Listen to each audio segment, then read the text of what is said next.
Here we are at Davis's Hill near the intersection of Chappelle and the Bankhead Highway. And as you look into this particular hill overlooks Proctor Creek, and as you can see the AT&T building in Atlanta. Sherman said that from Davis's Hill they could look into the city. This hill was occupied by the 14th Army Corps. What was their mission? Their mission was to protect that railroad crossing back there where all the supplies came in the depot that Sherman had established to supply his army.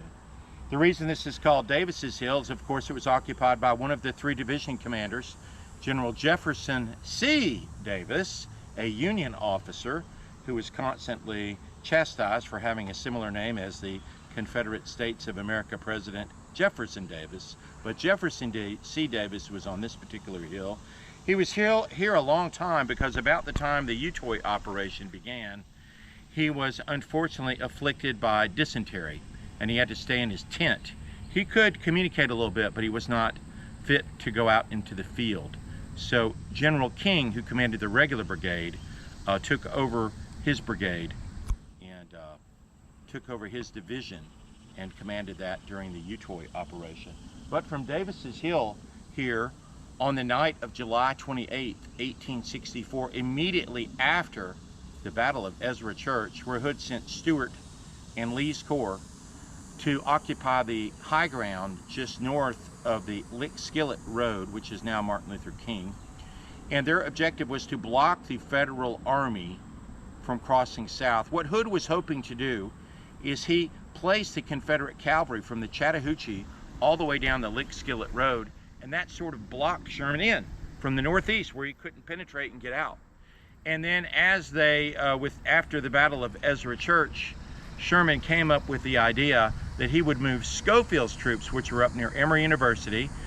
They had not been involved in combat around Atlanta, so he moved the 23rd Corps around to the west side of Atlanta where they would be on the north bank of Utoy Creek. First, however, he ordered that Palmer's Corps, of which Davis's division was a part, would advance to North Utoy Creek. They were to the right of Logan's 15th Corps from the Battle of just after preceding the Battle of Ezra Church, and they held the Union right as they had up here. And so that's how they set the pieces into play for the operation against Utoy Creek. With the 14th Corps overlooking North Utoy Creek, the 23rd Corps coming in, all this was to begin movement around the 1st of August, 1864. Now, interestingly enough, after Sherman drafted his order and his adjutant sent the order out to the different armies, he received an interesting telegram that came from the Chief of Staff of the Army, General Halleck, who was up in Washington, D.C. He met with Lincoln every day. Grant was up in Petersburg, but Halleck was called Old Brains. He was the admin. He was over all the administration of the Army and was a great coordinator of things. He sent a telegram to Sherman and to General Howard, the commander of the Army of the Tennessee. He sent a letter to Thomas, a telegram to Thomas, and also to Schofield. And it said as follows: "Gentlemen, you will not report negative information that can be used against the re-election of President Lincoln," because this is August of 1864 and the elections are in November, a mere 90 days away. So this particular telegram would have a chilling effect and help us to understand why, when so many men were later involved at Utoy Creek, the 15th Corps supporting the 14th Corps supporting the 23rd Corps, why with 3 corps involved in this particular operation, is it not listed as a major engagement? Well, it's because of this telegram that came from Halleck that directs them to minimize any negative information.